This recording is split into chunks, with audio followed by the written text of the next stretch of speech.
It's Monday, August 10th, and I'm in the center of Athens on the main street, the main pedestrian street, which runs in front of the hill of the Acropolis. And I'm pretty much alone, as you can see. This street is one of the main avenues, one of the main touristic, but not only, pedestrian streets in Athens. It's part of a series of streets that connect all of the archaeological sites in the downtown area of Athens. And it used to be a main thoroughfare 25, 30 years ago. This is actually the neighborhood that I was born in. When I was born, we lived just a block down from this street. Here's the hill of the Acropolis, just above the street where I am right now, Dionysiou Areopagitou. You can see there's a small, intrepid tour group coming down the street, but otherwise it's really quite empty today, as it has been, during this whole COVID period. Tour groups are kind of rare and few and far between, but you do see them every so often. The usual tour of Athens would begin up there at the hill of the Acropolis to visit the Parthenon and the other temples, the other structures up there, then come down, walk down this street, this pedestrian street, and go to the Acropolis Museum, which is just down sort of at the end of this slope here. All around me are these beautiful neoclassical houses. A lot of them are considered to be historical monuments, actually, and are preserved as such. This street is, as I mentioned, one of the main pedestrian streets that link most of the archaeological sites in the downtown area of the city of Athens. And it normally would be full of people, tourists and Greeks alike, coming to enjoy the car-free sort of atmosphere here, and also the beautiful surroundings. You can hear the cicadas in the background. They are everywhere. They're sort of the ubiquitous summer sound in Greece. And here are some of these beautiful neoclassical buildings. Neoclassical, what does that mean? It means they're buildings that were built mostly in the 1800s, so after the Greek War of Independence from the Ottoman Empire. And they are buildings that use elements of ancient architecture in them. So they're using, that's why they're called neoclassical, using classical elements. So here, for example, you've got this beautiful porch with Ionic columns and other architectural elements, all marble, of course. In Greece, we've got lots of mountains of marble. And in the past, it was actually cheaper to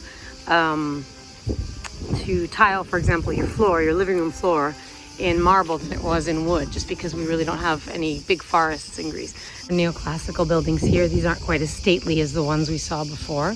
And as I'm walking along here, you can see some arches behind these olive trees. These are the remains of the Odeon of Herod Atticus. It was built during the Roman times, and it was a theater. And Odeon was like a place for musical performances. And it was built here on at the foot of the hill of the Acropolis. You can see those arches there. And it's been renovated, and it seats about 5,000 people. It's the main place where the Athens Festival is held every year, which this year is kind of a pared down version. Have a look here at the Parthenon. You can just see at the top there of that pediment, there are some workers working. I'm going to try to get up there in a little while, because it'll be interesting to see how empty it is when normally at this time of the year there would be thousands of people, not just up there but down on this street as well. So the current situation has made it nice for those few who are here, but very, very different indeed.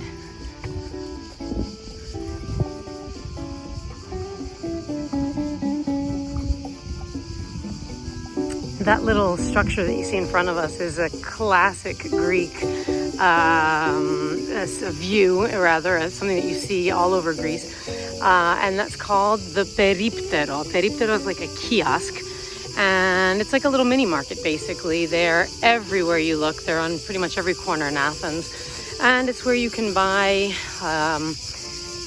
drinks, water, soft drinks, ice cream, chocolate, gum, candy, cigarettes. In the center of Athens, you can always buy tourist sort of things like postcards and all these flags and all kind of hats, whatever you can imagine. It's amazing the kinds of things that they fit into them, and a lot of them are open 24 hours. So they're really kind of maybe in some neighborhoods the only thing that might be open during the night. So they even carry things like toilet paper or basic food things, eggs, milk, and so on. So that's an institution in Greece, the Periptero.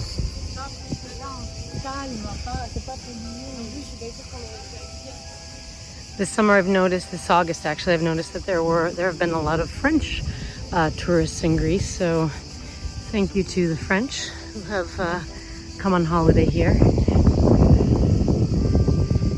These are all wild olive trees growing on the slopes of the Acropolis, and they were planted here after the 1950s when the whole area was sort of revitalized and became more of a, Greece and Athens particularly became more of a touristic destination.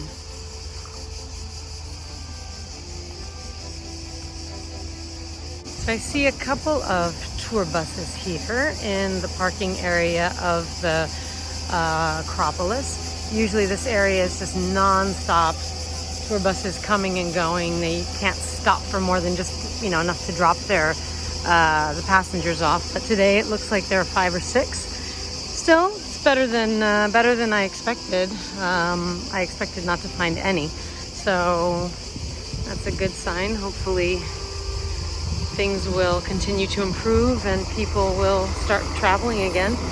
This is how we, when I'm on a tour, we'll get dropped off here at this parking lot, and then we'll make our way up to the Acropolis that you can see right beyond us there.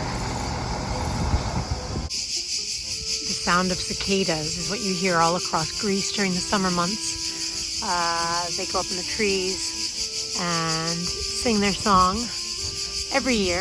They're not the kind that come out every 17 years. They come out every year. They kind of blend in with the trees.